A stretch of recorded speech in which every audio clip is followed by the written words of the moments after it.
I'm wearing spoilers. Never mind. I'm wearing spoilers. No, I forgot. Say hello, everyone. Hello, everyone. I thought we were supposed to talk. I think we can do that. All right. So in my speech today, I'm gonna go over how social media has recently, at least, started to radicalize and really push more extreme viewpoints due to its algorithms. So I'm sure you've noticed, as of at least the past 4 to 5 years, when you go on social media, when you open up comments or just posts in general, people tend to have more extreme, more radicalized, more sometimes just insane viewpoints. I'm sure this is something you've noticed. I've noticed it, certainly. So that's something that's definitely been noticeable. I'm going to be going over a few reasons why I think that's happening, and why it's been happening more, and some of the consequences and effects that's been happening as a result of that. So one of the main reasons that's been happening is when you go on social media and you see those posts, you get, at least a lot of people, they'll get angry, they'll respond, they'll go into the comments, they'll say something. That's engagement. You're engaging with the post.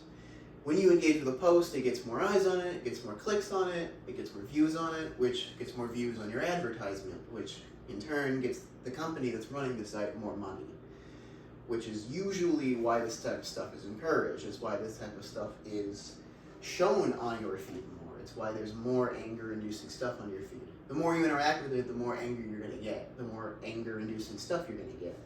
The reason it's been happening more recently is these social medias have been around for 15 years in some instances.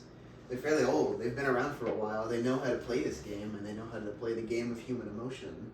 They know how to use it, and they know how to use it against you to make money off of you. So they intentionally design them to get that going.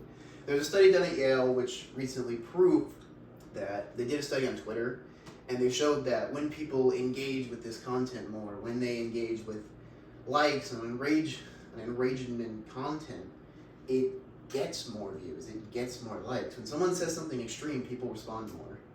So that's why it's been happening. It's why it's been happening more. It's just people have been doing it longer.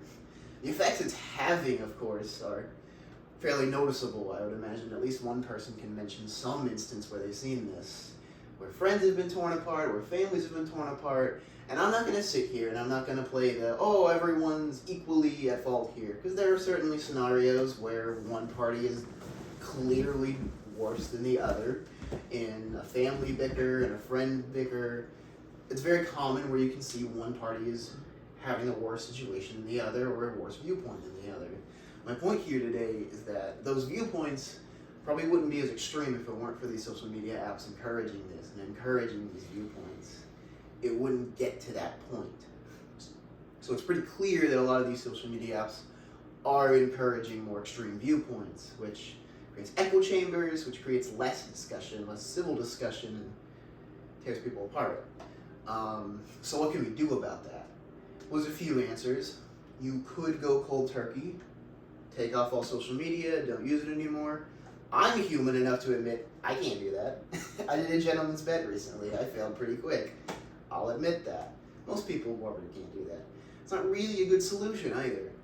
A better solution is just don't engage with those types of posts. If you see something that makes you angry, just move on. Don't interact with it, don't engage with it. If there's a not interested button, click that and click not interested. If you take away the demand for something like this, the supply will go down, and a world with less supply of hatred and anger is a world I'd like to live